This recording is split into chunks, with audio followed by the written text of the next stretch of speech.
اور اللہ تمہارے اعمال سے ہرگز بے خبر نہیں۔ ثم قست قلوبکم، پھر تمہارے دل سخت ہو گئے۔ اس آیت کی ایک تفسیر یہ ہے کہ حضور صلی اللہ تعالیٰ علیہ وسلم کے زمانے میں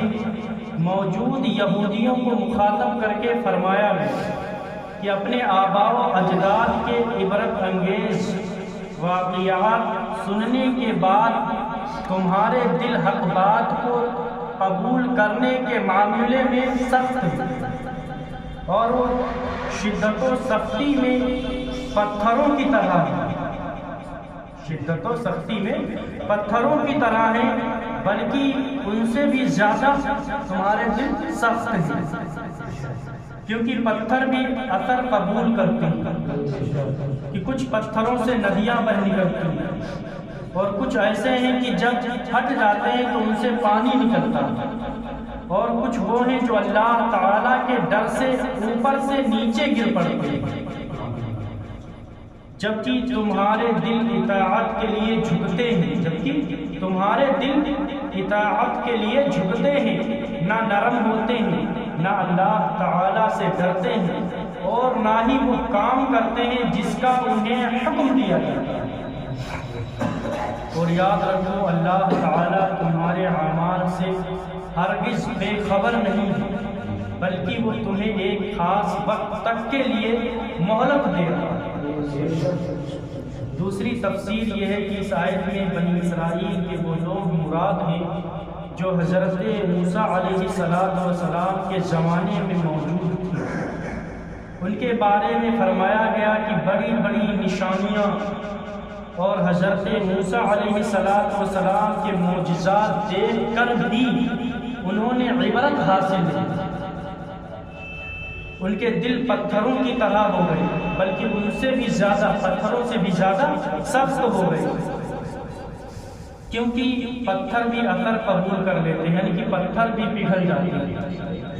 ان میں کسی سے ندیاں بہ نکلتی ہیں، کوئی پتھر پھٹ جاتا ہے تو اس سے پانی بہتا ہے، اور کوئی خوف الہی سے گر پڑتا ہے جیسے اللہ تعالیٰ کو منظور ہوتا ہے، لیکن انسان جسے بے پناہ ادراک و شعور دیا گیا ہے، جسے بے پناہ ادراک و شعور دیا گیا ہے، حواس و قوی ہیں، عقل کامل بھی ہیں، اور دلائل ظاہر بھی ہیں، عبرت و نصیحت کے مواقع بھی موجود ہیں، لیکن پھر بھی اللہ تعالیٰ کی اطاعت و بندگی کی طرف نہیں آتا۔ اس سے معلوم ہوا کہ دل کی سختی بہت خطرناک ہے۔ اللہ تعالیٰ ارشاد فرماتا ہے افمن شرح اللہ صدرہ للاسلام فهو على نور من ربه فويل للقاسية قلوبهم من ذکر اللہ اولئک فی ضلال مبین۔ تو کیا وہ جس کا سینہ اللہ نے اسلام کے لیے کھول دیا، اسلام کے لیے کھول دیا، تو وہ اپنے رب کی طرف نور پر نور ہے، نور پر نور ہے، اس جیسا ہو جائے گا جو سنگ دل ہے، جو سنگ دل ہے وہ جیسا ہو جائے گا۔ تو خرابی ہے ان کے لیے جن کے دل اللہ کے ذکر کی طرف سے سخت ہو گئے، یعنی کہ اللہ تبارک و تعالیٰ کا ذکر نہیں کرتے، اس طرف سے سخت ہو گئے، وہ کھلی گمراہی میں۔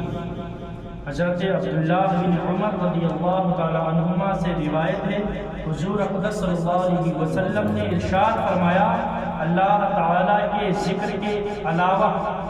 زیادہ کلام نہ کیا کرو، یعنی کہ اللہ تبارک و تعالیٰ کے ذکر کے علاوہ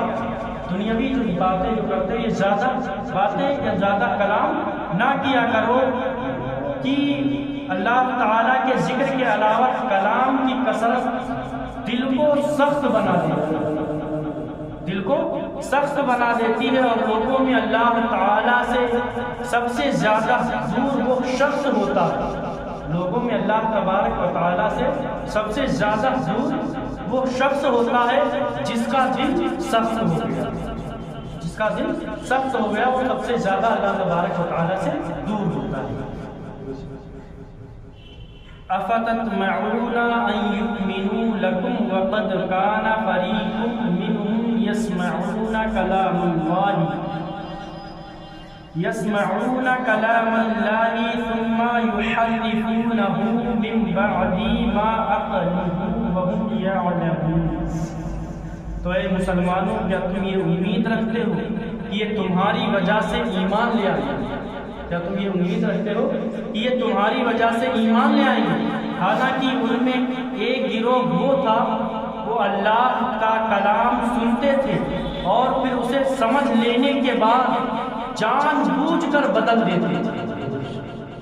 افتطمعون، کیا تمہیں یہ امید ہے؟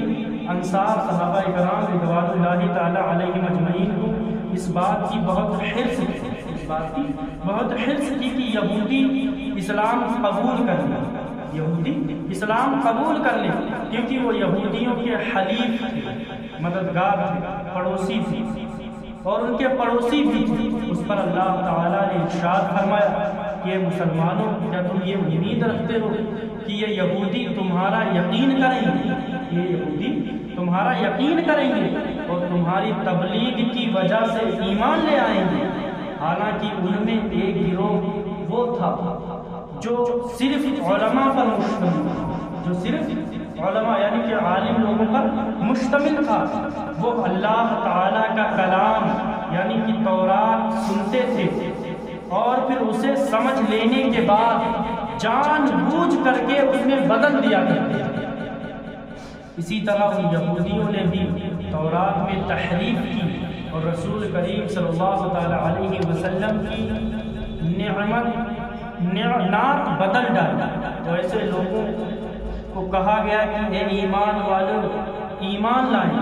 تو ایسے لوگ کہاں ایمان لائیں گے؟ لہذا ان کے ایمان کی امید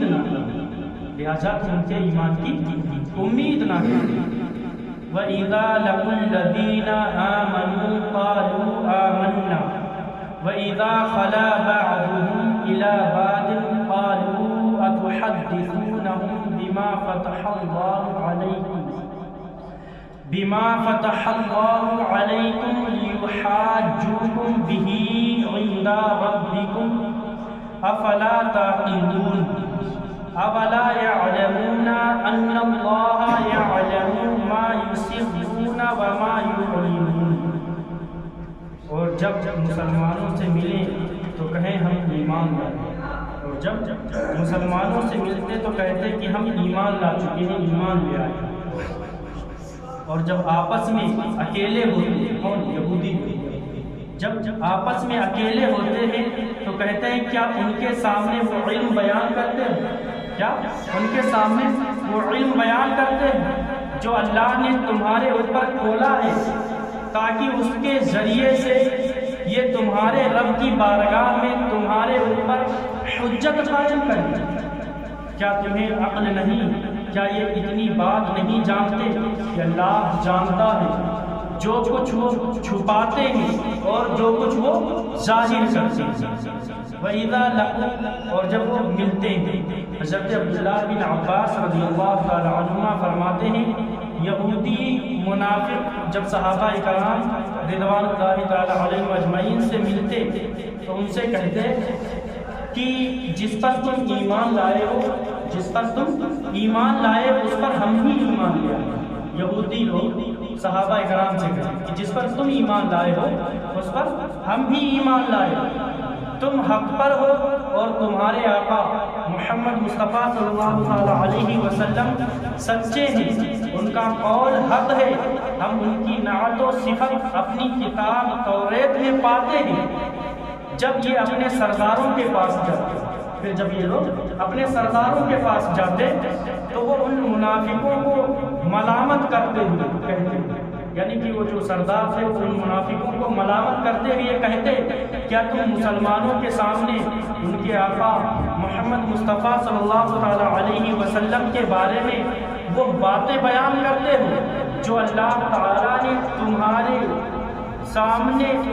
تمہاری کتاب میں بیان فرمائی،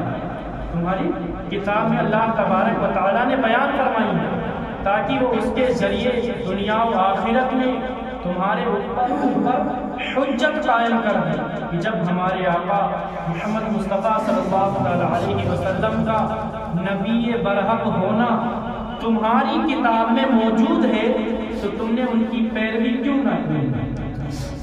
کیا تمہیں عقل نہیں ہے کہ تمہیں یہ کام نہیں کرنا چاہیے؟ یعنی کہ وہ جو ان کے سردار تھے یہودیوں کے، تو وہ جب یہودی صحابہ کرام سے مل کر آتے تو انہیں اس طرح کی باتیں کہتے، اس سے معلوم ہوا کہ حق پوشی اور سرکار دو عالم صلی اللہ علیہ وسلم کے اوصاف کو چھپانا اور ان کے کمالات کا انکار کرنا یہودیوں کا یہ طریقہ ہے۔ وَمِنْهُمْ أُمِّيُّونَ لَا يَعْلَمُونَ الْكِتَابَ إِلَّا أَمَانِيَّ وَإِنْ هُمْ إِلَّا يَظُنُّونَ، اور ان میں کچھ ان پڑھ ہیں جو کتاب کو نہیں جانتے، اور ان میں کچھ ان پڑھ ہیں جو کتاب کو نہیں جانتے مگر زبانی پڑھ لینا یا کچھ اپنی من گڑت اور صرف یہ خیال گمان میں پڑے ہوئے، یعنی کہ زبانی پڑھ لینا یا کچھ اپنی من گڑت کہانیاں اور یہ صرف خیال و گمان میں پڑے ہوئے ہیں۔ امیون ان پڑھ، یہاں سے یہودیوں کے دوسرے گروہ کا وہ تذکرہ ہے۔ فرمایا گیا کہ اب یہودیوں کے دوسرے گروہ کی سنیے کہ ان میں کچھ ان پڑھ لوگ ہیں جو کتاب یعنی تورات کو خود تو نہیں جانتے، یعنی کہ کتاب کو تورات کو خود نہیں پڑھ پاتے بلکہ اپنے مفاد پرست سرداروں کے بنیاد پر، یعنی کہ جو ان کے سردار ہیں، جو ان کے علماء ہیں، عالم لوگ ہیں، ان کی بیانات پر ہی الٹے سیدھے خیال و گمان میں پڑے رہتے ہیں۔ جو ان کے علماء کرام بیانات کرتے ہیں، انہیں جو بتاتے ہیں، اسی گمانوں میں الٹے سیدھے خیالات میں پڑے ہوئے ہیں کہ ان کی تو بخشش ہو ہی جائے گی، یہ انہیں من گڑت خیالات میں خوش رہتے ہیں۔ وہ لوگ یہ سوچ کر کے اس میں خوش رہتے ہیں کہ ہماری تو بخشش ہو ہی جائے گی، اور وہ انہی من گڑت خیالات میں بالکل خوش رہا کرتے ہیں۔ فَوَيْلٌ لِّلَّذِينَ يَكْتُبُونَ الْكِتَابَ بِأَيْدِيهِمْ ثُمَّ يَقُولُونَ هَٰذَا مِنْ عِندِ اللَّهِ لِيَشْتَرُوا بِهِ ثَمَنًا قَلِيلًا فَوَيْلٌ لَّهُم مِّمَّا كَتَبَتْ أَيْدِيهِمْ وَوَيْلٌ لَّهُم مِّمَّا يَكْسِبُونَ۔ تو بربادی ہے ان لوگوں کے لیے جو اپنے ہاتھوں سے کتاب لکھتے ہیں، جو اپنے ہاتھوں سے کتاب لکھتے ہیں پھر کہتے ہیں یہ خدا کی طرف سے کہ اس کے بدلے میں تھوڑی سی قیمت حاصل کریں، تو ان لوگوں کے لیے ان کے ہاتھوں کے لکھے ہوئے کی وجہ سے ہلاکت ہے اور ان کے لیے